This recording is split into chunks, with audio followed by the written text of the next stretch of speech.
Hello viewers, कैसे हैं आप। उम्मीद है आप सब लोग खैर और खैरियत से होंगे। मेरा नाम है डॉक्टर विजय कुमार एस सचदेव और मेरे यूट्यूब चैनल का नाम है expert of disease and treatment. आज का जो मेरा टॉपिक है उसका नाम है ब्लीडिंग फ्रॉम गम्स। ये मुंह से ब्लीडिंग क्यों होती है और उसके असबाब क्या है। इसमें ज़्यादातर जो देखा गया है वो ये देखा गया है कि विटामिन के की डेफिशिएंसी की वजह से ब्लीडिंग हो सकती है, विटामिन सी की डेफिशिएंसी की वजह से भी ब्लीडिंग हो सकती है, और कभी कभार जो है ना अगर हमारे जिस्म में प्लेटलेट्स के काउंट अगर कम हो जाए तो उसकी वजह से भी ब्लीडिंग फ्रॉम माउथ हो सकती है।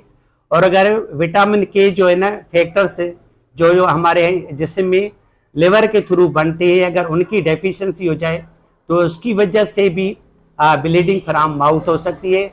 और डेंगू फीवर में ये होता है कि हमारे जिस्म में प्लेटलेट्स की क्वांटिटी जो है ना बहुत ही कम हो जाती है, जिसकी वजह से ब्लीडिंग हो सकती है फ्रॉम माउथ, फ्रॉम नोज और फ्रॉम एनस जो है ना वो हो सकती है।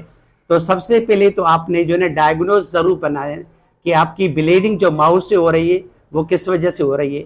आया वो जो है ना क्रोनिक लिवर डिजीज़ की वजह से हो गई, या प्लेटलेट्स काउंट की डेफिशिएंसी की वजह से हो गई, या जो है ना डेंगू फीवर की वजह से हो गई, या आर्डियोपैथिक थ्रोम्बोसाइटोपिनिया परप्यूरा जो है उसकी वजह से हो गई है, या थ्रोम्बोसाइटोपिनिया जो है वो उसकी वजह से भी हो सकती है, या विटामिन के की डेफिशिएंसी की वजह से भी हो सकती है, या अगर चोट लग जाए गम्स में या गम्स में कोई भी इन्फेक्शन हो जाए तो उसकी वजह से भी ब्लीडिंग फ्रॉम माउथ हो सकती है, और विटामिन सी की डेफिशिएंसी की वजह से भी ब्लीडिंग फ्रॉम माउथ हो सकती है। तो सबसे पहले आपने जो है डायग्नोस ज़रूर बनाना है। उसी डायग्नोसिस के बुनियाद पे आपकी जो है ट्रीटमेंट जो है ना वो बनती है। अगर आपका डायग्नोसिस गलत है तो आपकी जो है ना ट्रीटमेंट वो फेलियर की तरफ चली जाएगी, और जैसे ही आपका जो है डायग्नोसिस बन जाता है तो उस हिसाब से आपने जो है ना ब्लीडिंग ऑफ माउथ जो है ना वो आपने ज़रूर बना दी। उसके बाद आपने जो है ना उसको जो है ना अगर नीड है तो आप जो है ना विटामिन सी ज़रूर दे सकते हैं, और अगर जो है ना माउथ में इन्फेक्शन है तो आप जो है ना एनाल्जेसिक और एंटीबायोटिक दे सकते हैं, और अगर विटामिन के की डेफिशिएंसी हो गई है तो आप जो है ना विटामिन के जो इंजेक्शन है वो जो है ना इंट्रामस्कुलर लगा सकते हैं। और अगर फिर भी नीड है तो आप जो है ना bleeding time, clotting time, prothrombin time या एपीटी टाइम ये आप जो है ना पेशेंट के ज़रूर करा सकते हैं। अलॉन्ग विद विटामिन के जो है ना उसकी जो है ना क्वांटिटी कितनी है वो आपने करवानी है। उसके बाद जैसे ही आपका डायग्नोसिस बनता है तो इस हिसाब से आपने जो है ना हाई साल्स टूथपेस्ट दे सकते हैं।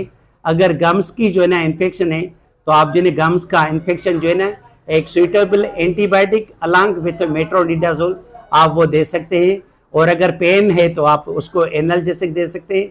अगर विटामिन के की डेफिशिएंसी है तो आप इंजेक्शन विटामिन के उस पेशेंट को ज़रूर लगा सकते हैं।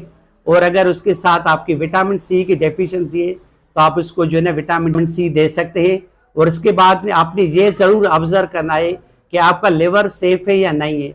अगर लिवर में कोई भी इशू है तो आपने जो है लिवर को जो है उसकी ट्रीटमेंट ज़रूर करवानी है। उसके बाद आपने जो है अगर ज़रूरत है तो आप जो है ना कैप्सूल ट्रांसामिन या injection Transamin due to bleeding from gums वो आप दे सकते हैं। तो ये होगा हमारा आज का टॉपिक, ब्लीडिंग फ्रॉम गम्स, उससे के जो है काजेस, और उसके बाद जो है उसकी ट्रीटमेंट हो गई। Thanks for watching my video. God bless you.